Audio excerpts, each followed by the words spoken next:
Rinascita has been mentioned by various characters and NPCs in Wuthering Waves, and what they say has a lot more meaning than I initially thought. Everything in this video is based on official information. No information in this video is based on leaked information. Kuro has posted a scene of what they have used as a reference for some designs in their game. This was posted in 2022 and it contains two images of the Atlantis DLC from Assassin's Creed Odyssey. We know that the architecture and story of Wuthering is an adaptation of Chinese mythology, so Atlantis, which is from Greek mythology, is more likely an inspiration for another region. Storekeeper confirms this idea in Act 8 by saying that Rinascita has a field of daisies and violets. I remember the field of flowers we once saw in Rinascita, how beautiful those daisies and violets were. Apart from being symbolic in Greek and Roman mythology, a daisy and violet field is also in the Atlantis trailer for Assassin's Creed Odyssey, the very same DLC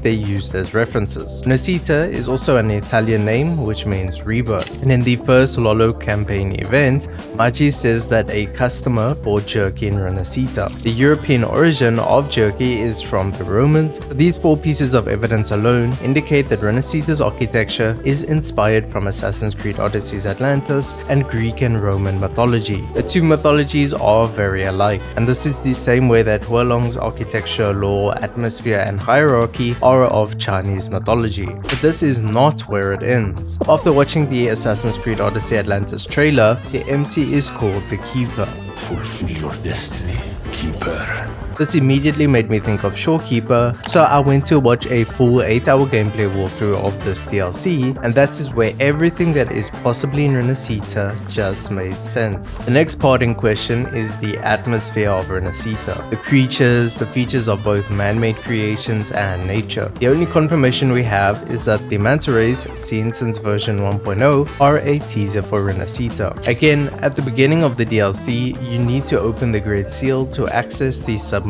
Atlantis. Outside the seal and submerged area, you can see the manta rays. It's even on the poster of the Fate of Atlantis DLC. We know that there is an underwater building with 3 symbols from the Black Shores teaser. One theory for this building shown in Wuthering Waves is possibly the game's adaptation for the Great Seal. Want to call out the 3 names of the constellations or symbols of the Great Seal? The journey begins through Elysium, the underworld, and Atlantis. 3 cities that fell thanks to the previous generation of the MC. But considering Wuthering Waves probably won't just copy and paste the story, only get inspiration, the 3 realms have a number of possibilities. Again, this could be 3 realms, 3 celestials, 3 sentinels, 3 cities, we don't know. Another feature we do know of Rinascita is that it is the land of echoes, and they are next level and talk. You don't hear an echo talking every day, but it's not that uncommon either.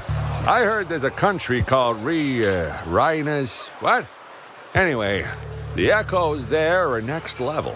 Now the wording here is important because echoes refer to the remnant energy left behind, not the tacit discord itself. This could mean that the echoes themselves are not just from tacit discords, but the frequencies are from more advanced civilizations that were destroyed by the lament. Remember, we had a talking tacit discord when meeting Scar. The bit I want to rule out is the potential for the echoes of Rinascita to be enhanced through scientific experiments. If this was possible, I'm sure this kind of information would spread, and the Academy would do this for all regions with echoes encapsulated within the gourds or Pangu terminals. So it is more likely that Rinascita has a previous human civilization that was much more advanced and stronger, with some remnant energy that is much more advanced and stronger, which allows the remnant frequencies to have a more lifelike or next level echo. And those echoes stored in the gourds are used for day-to-day living. This would match the theme of Greek mythology that has advanced early generations, lost to destruction and hubris. In the Atlantis DLC, there were humans that were experimented on to become more powerful than the gods, and they became monsters like Cyclops, Medusa, and Minotaurs. The last 2 features that we can see from the concept images released by Kuro are the boats in a harbor and the square-like terrain. Considering that the story of Atlantis is before towards destruction in Assassin's Creed Odyssey, and that you can see the same boat design in the dev's concept, it is likely that this is the inspiration,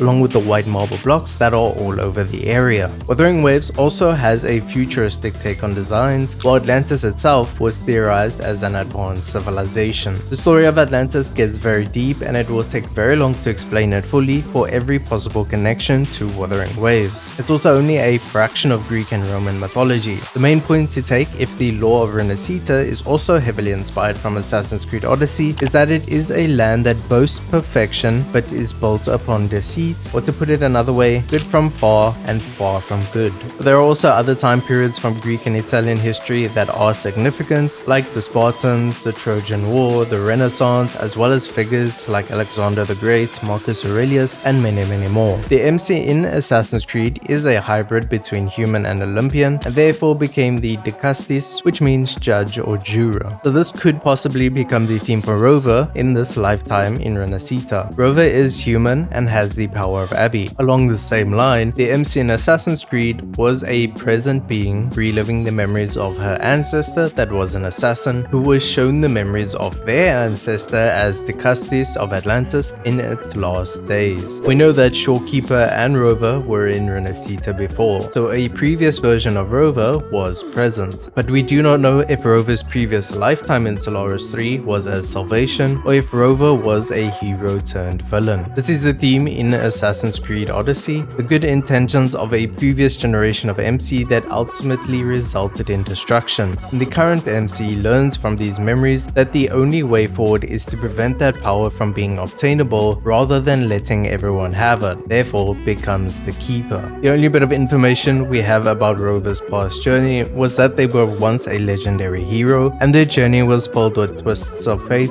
thanks to this ciphered dialogue in the Black Shores teaser. Again, this is theorizing from the facts we know, which is that Rinascita is inspired from Atlantis in Assassin's Creed Odyssey, thanks to Shorekeeper describing the landscape symbolic to the same mythology. Let me know your thoughts down below, and I will see you in the next video.